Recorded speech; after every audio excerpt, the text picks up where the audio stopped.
2% of dudes rapping, they ain't nice as me. 98% ain't live the same type of life as me. The judge gave me life and then they sent me where the life is be. That level 4 with depth and vice, the type of stuff they like to see.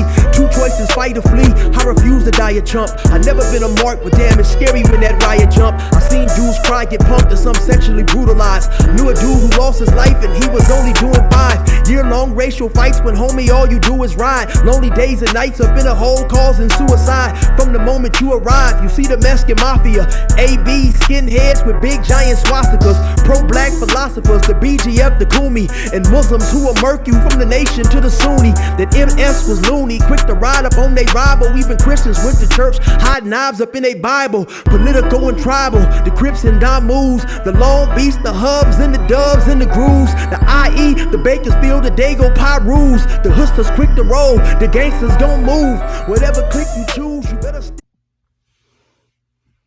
Say, what's cracking, YouTube? It's your boy 16 to life, and I'm back like I'm on a parole violation. You're down!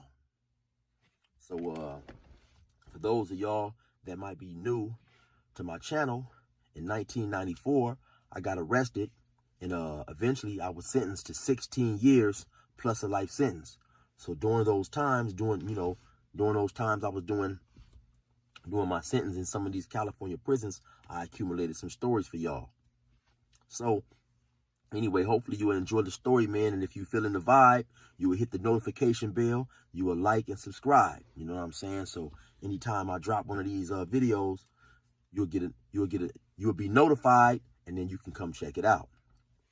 So now today, oh yeah, also I forget to tell y'all lately, man. And I also be rapping, man. My shit is fire though. Check me out, man. Don't overlook the the point that I'm a little older, man. I got some videos on my page. I got some audio songs. Check it out, man. You'll definitely like it. I dropped a mixtape called Free Gas No Charge, and you can get that on CD or USB flash drive. I know a lot of people be saying, hey, OG, we don't mess with them no more, man, but it's a mixtape and I'm gassing over other people's beats. So right now, that's how I'm coming, but it's definitely worth it. So you can cash at me $14 at $chill700 on Cash App. And I'll be sure to leave that in the description for y'all, man. But check it out. It's definitely worth it. Now, this video right here is something that I'm doing strictly because somebody left a comment, and they were saying, hey, man, tell us what it was like the last 3 or 4 weeks when you was waiting to come home, which was a terrific idea. So, my bad. I should have wrote down the person's name so I could give him a personal shout out. But, you know who you are out there, man, and I appreciate it, So I'm going to do that I'm going to do that story right there. And then in the future, when I see some other good suggestions like that, I'll do a story on some of those things too. Excuse me.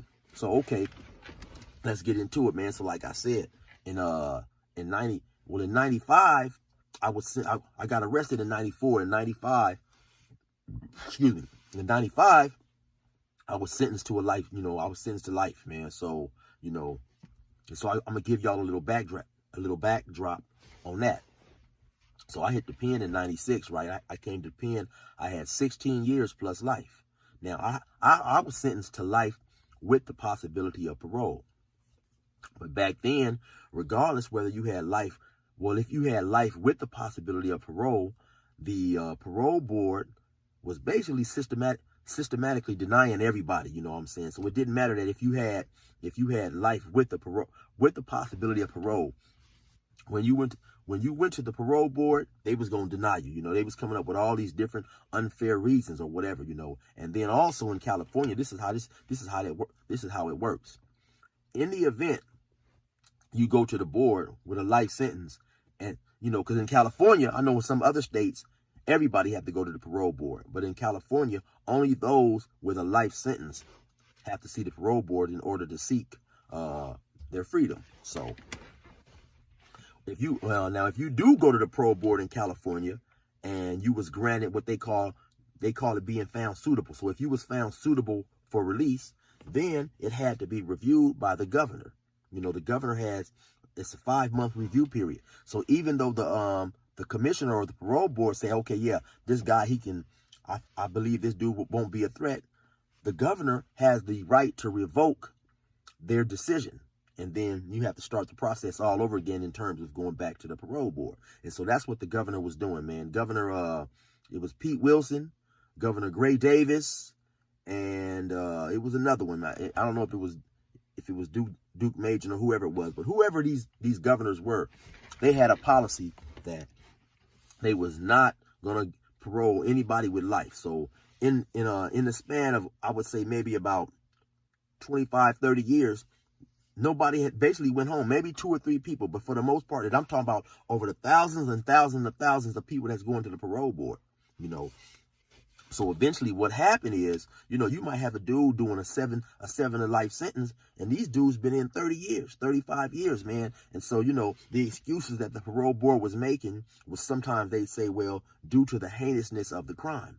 But, you know, so eventually you had a lot of these lifers start filing appeals to the court. And, you know, eventually some of these appeals that they filed were ruled on in favor of the convict and the prisoner filing the appeal. So slowly but surely, they started revamping the parole process. They started getting rid of a lot of these commissioners who was always, you know, denying the prisoners when they went in there for parole. You know what I'm saying? So a lot of these commissioners was ex-police, ex-law officials, a lot of them ex-prison officials, you know, ex-prison guards, or even ex-wardens, you know. And so they had a very, very biased way of dealing with the prisoner at his parole board. And plus they was extremely antagonistic toward the prisoner. And then also the prisoner had to go, before he went to his parole hearing, he had to go get a psych evaluation.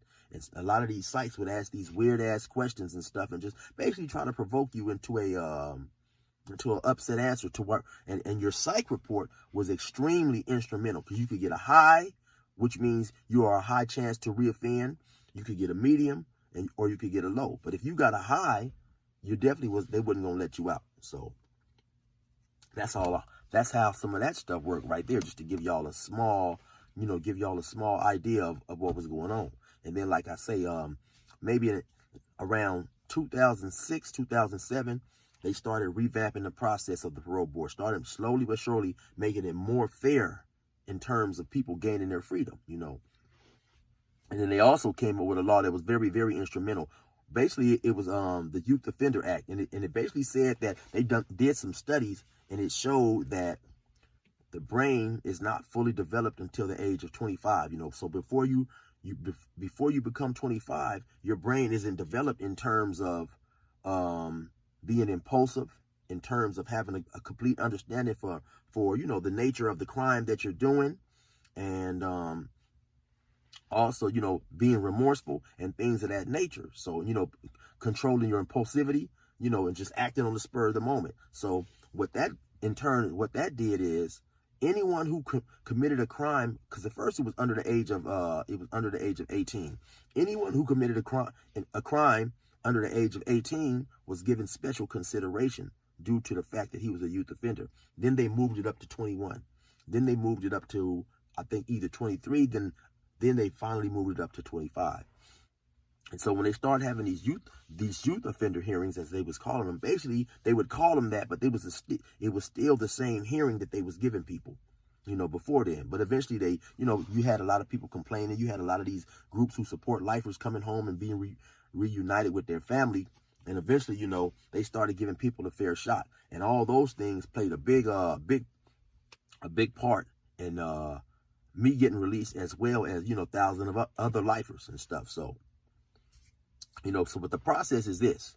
Now, like I say, when you getting ready to go to the parole board, you have to have a psych hearing. So I went and got my psych hearing, and then I had to go to the parole board. So now, when you go to the parole board, keep in mind it's this right here, right? When you get sentenced, okay, when you go to court, and if you happen to be found guilty when you're in your trial, you have the right to an appeal hearing, and then you can file your appeal. You can have an appeal, and then whatever the appeal judge happens to decide on your case, whether they overturn it or whether in their opinion they say this dude, no, he was convicted fairly.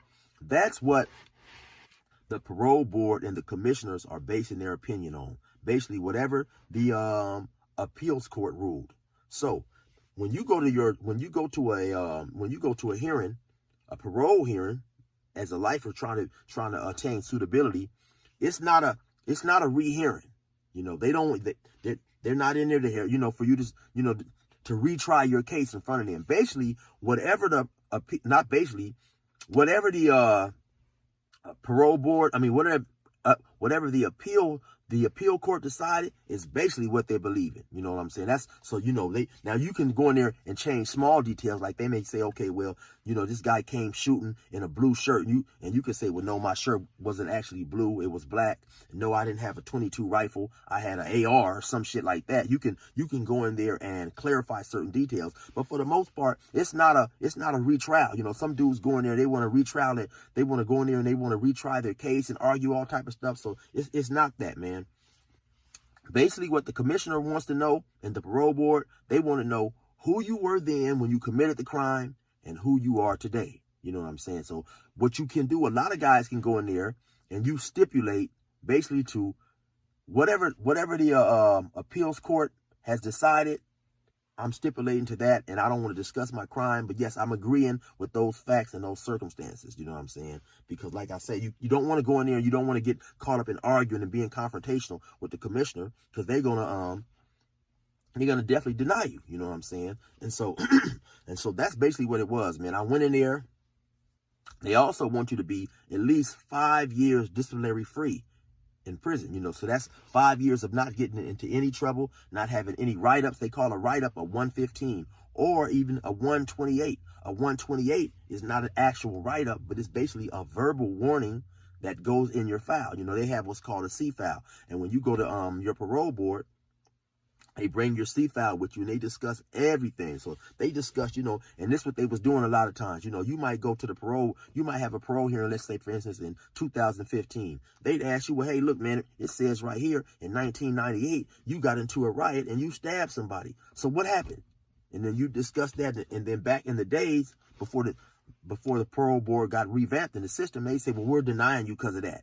You know, well, you didn't stab somebody 20 years ago. And so they was using all these small little things to continuously deny the lifers and make things unfair. But like I say, eventually all that stuff got revamped, and now it's in the hands more than ever of the prisoners and the convicts, man, to attain their parole. So basically, like I say, man, I went to my parole hearing several times. Well, actually, I denied even going to my parole hearing for the first like 3 or 4 times. The first time I denied it for a year. I put it off for a year. Then another time I put it off for another year. Then the next time I wanted to put it off for a couple of years, but they wouldn't let me do that because I had just got into a riot and they was going to give me a big denial. So I ended up having to stipulate that I'd come back in 5 years.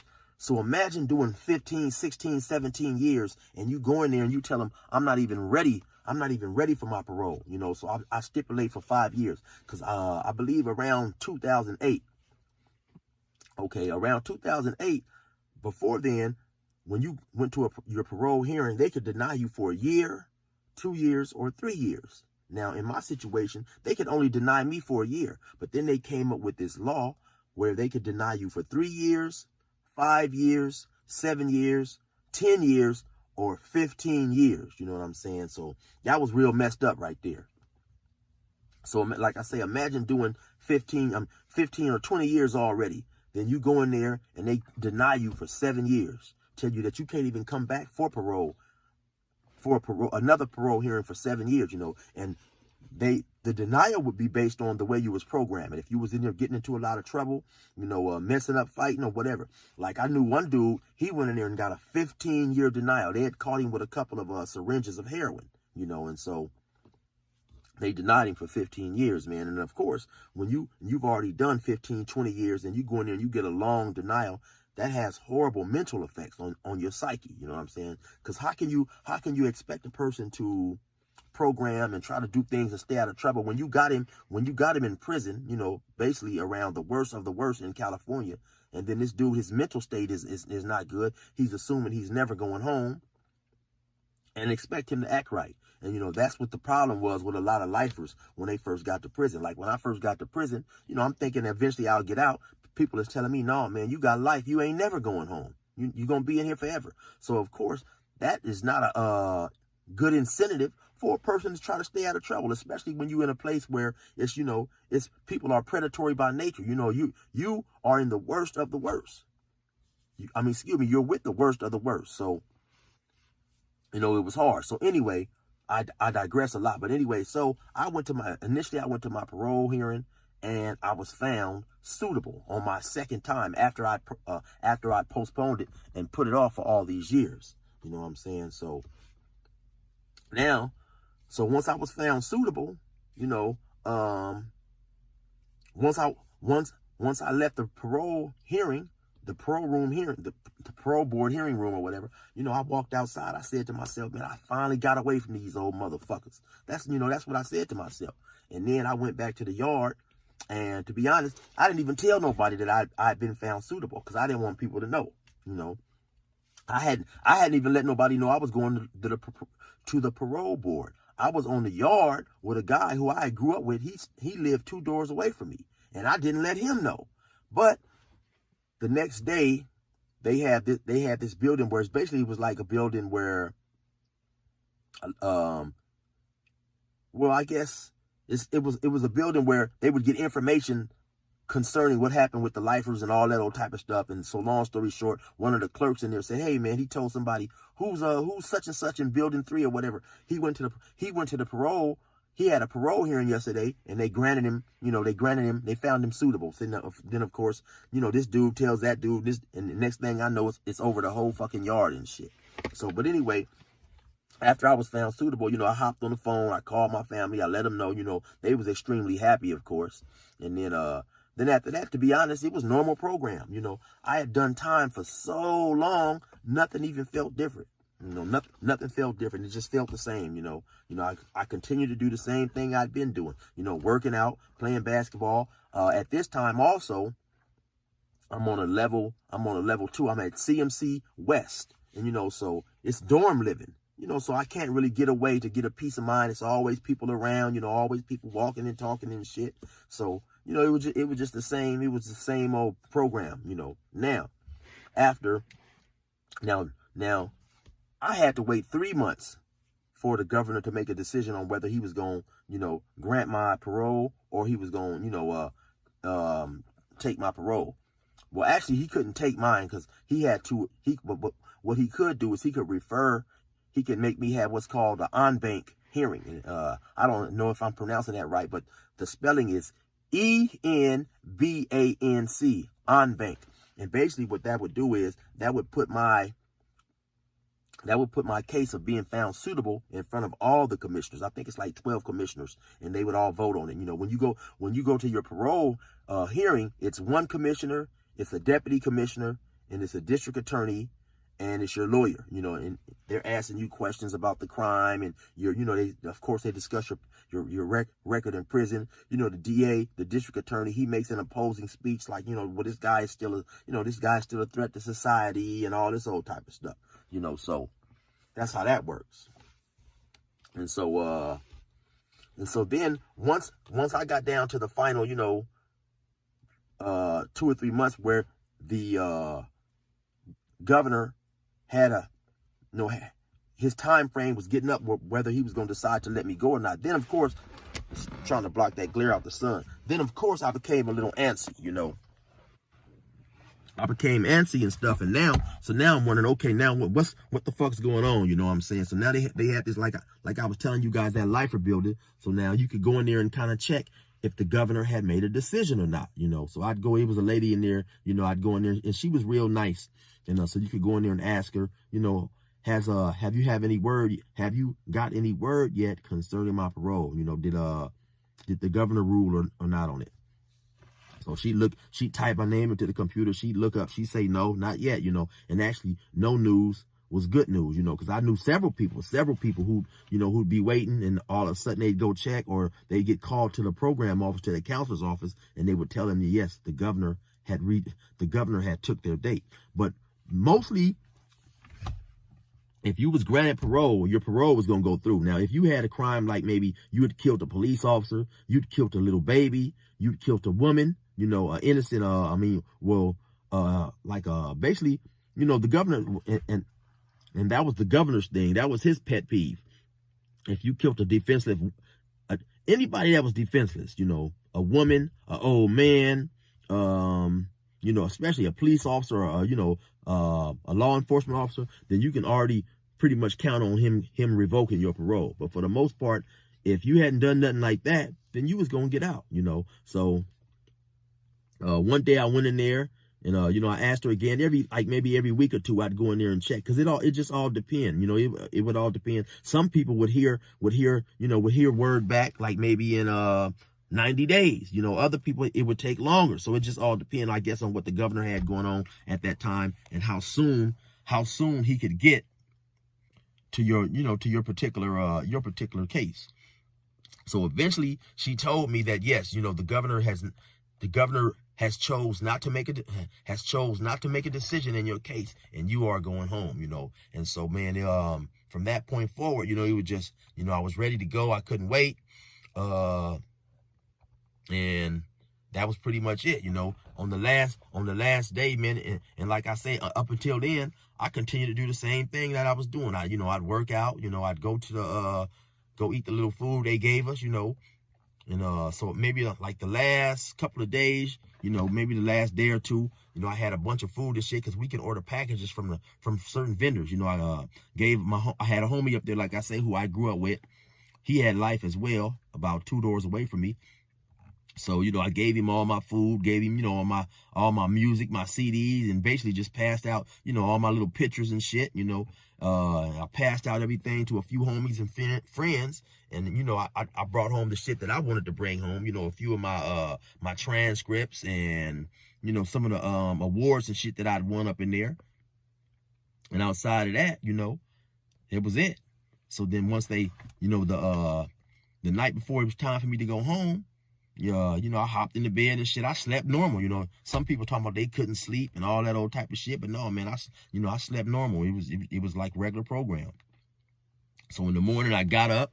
They called me, you know, about 6 o'clock in the morning. So I said my goodbyes to some of my homies and some people up there and shit that I knew. You know, I walked to what's called R&R. That's receiving and release. So I walked to R&R, you know, they took some pictures and asked me some questions, my social security number, things of that nature, to make sure I was who I said I was. And then, you know, they processed me and then took me to another building. For them, once I got processed for release, that took maybe about an hour, you know, and then they took me to another building, like I say, set me outside in the front, and I was just waiting for my ride. And then so my ride couldn't come on the premises until like a certain amount of, like maybe, I don't know, about 7 in the morning or whatever. So then eventually my ride was there, and I walked outside. It was my mom, you know. I walked outside, man, and hopped in the car and shit, gave my mom a hug, you know, and I couldn't believe it, man. I just couldn't believe it, you know. It was just like, man, you know. So then we went to my mom and my aunt had came up to get me. My mom, my aunt, and my niece. Excuse me. So they was back at a hotel. So we went to the hotel, and they was in the room back there asleep or whatever. And so I was just in there chilling, man. And every 2 or 3 minutes, I just kept going to the window. I'd go to the window, and I don't know why, you know, I was just antsy. And eventually, after a while, my mom said, "Hey, why you keep going to the window?" I said, "I don't know, Mom. You know, I don't know. It just, you know, I just kept going back and forth to the window. It was just a trip for me, I guess, to be free and stuff, you know."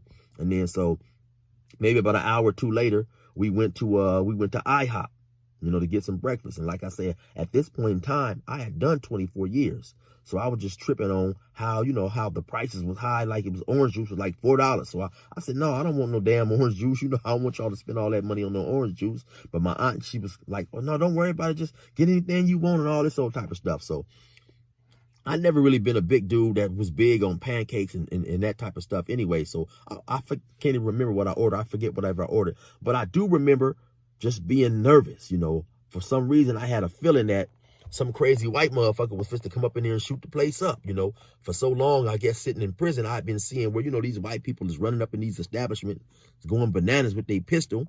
And so for some reason, That's the feeling that I got, But anyway, I sit there, I enjoy my little food, and then as soon as we hopped in the car, I talked for a minute, but the first thing I wanted to do was get the cell phone and go on YouTube. For the longest, I had been, having dreams about having a cell phone, because I had a cell phone in 2011. I'm going to give y'all a story on that. I had it for about 7-8 months. I got caught with it, and I had already told myself when I got the cell phone that whenever I get caught, this is going to be my last time. This is going to be my last write-up.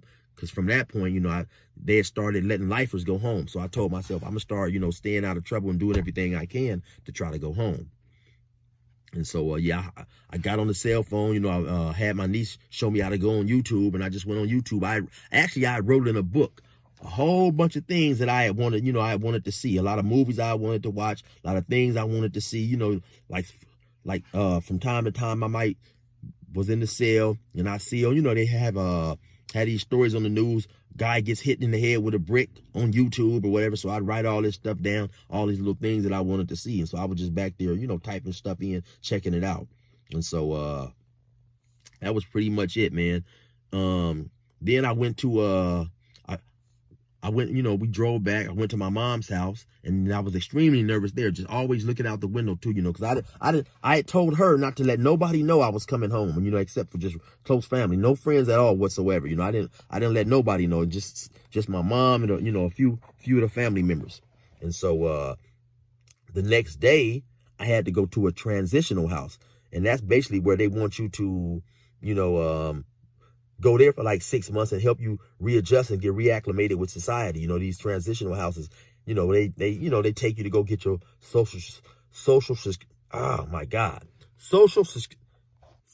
security card, and your driver's license, and any type of important papers that you might need to get back in touch with society, to go get your job, start driving, things of that nature, So, and to keep it real, that was a bummer for me right there, a big bummer to all of a sudden, regain my freedom. And then I come home, I kick it with my family for a minute. And then the very next day I had to go to a transitional house. The transitional house was about an hour from where my family and stuff live, you know what I'm saying? So, you could take you a cell phone, and it just all depends on what transitional house you go to. Some of them don't want you to have no electronics for like 60 days. They call it a blackout or whatever, which to me is crazy, because if a person been locked up all this time and you just now coming home, how the world works today, you need to be able to learn all this technology and stuff. But, different transitional houses have different rules on what you can and you can't do. The transitional house I was at was smooth. You could have your cell phone, and basically it was like 2 trailers. It was 2 trailers, and the people who ran the transitional home actually at 2 o'clock, they leave and they was gone. You know what I'm saying? There wasn't no guards around there. It was just us out there in the trailer, So, we could leave and go outside, and, they had some weights in the back, and eventually you could, on the weekends, you could go visit your family for 48 hours and stuff. And they had a church on the premises. So it was cool. Matter of fact, it was called Alethea, and it was in Lake Elsinore. It was a real cool spot, And so, I stayed there 6 months, and after that I ended up coming home, So it was cool, man. And it was a trip that every couple weeks or whatever, somebody would come through, a couple cats that I knew in prison came through there, and so it was a trip, man, to just get out and see these dudes. And y'all talking about me, y'all call me OG. I know there was one cat there, man, and he was outside. This dude had done like 32, 33 years, man. And I walked past him one day, and he had just got there probably about 2 or 3 days before. And the dude was watching a concert of Parliament on his phone, you know what I'm saying? And the dude was older, but he was sitting there just gigging, just enjoying himself, man, watching Parliament on his phone. And I remember I said something to him like, "Must be good to be out, OG," or something like that. And he was just like, "Yeah, man." You could see it in his face. He was just really enjoying himself, man. Then another one of my partners who I was locked up with, he'd done like 30-some years. He pulled up, and the very first day he pulled up, so I ended up taking him to El Polo Loco, to go get him something to eat. And I'll never forget, man, the dude went and he ordered his food, and then they handed him an empty cup, for a soda. He looked at the cup. He said, man, what the hell I'm supposed to do with this? You know, because he didn't know that, you know, nowadays the soda and all that type of stuff is, you know, is outside. Outside is, I mean, it's not back there where the cash register is. And, you know, it's not, you know, because back when he went to prison and I went to prison, you'd order a drink, they'd give you the drink. So it was just a trip to see these small little things, man, that, you know, to watch people in the same position I was in a few months ago. You know, they come home just trying to adjust. Just a little small thing about going to the store. You know, now Walmart, they got the stuff where you check out, you check your own food out, and just seeing people amazed, like I was amazed by these small little things, man. So anytime one of my buddies came through there, I'd be sure to take him, you know, because I had a car there. You could have cars and all that stuff there. So I eventually, you know, I had my car there. And so, you know, we go to the dollar store, we go to Walmart, just, you know, just check the ladies out or whatever, you know, just enjoying our freedom, man. Just the small little things that we had not had, you know, for so many years. So, you know, so hopefully, you know, y'all enjoyed that, man. And eventually, if you guys leave in the comments, you know, certain little stories of things you want to hear about, you know, I'll pick out some of the good stuff and I'll do a story on that too, man. So, like I say, man, hopefully, I hope y'all enjoyed that. You know, stay out of trouble, man. Keep your head up. And by the way, resume normal program.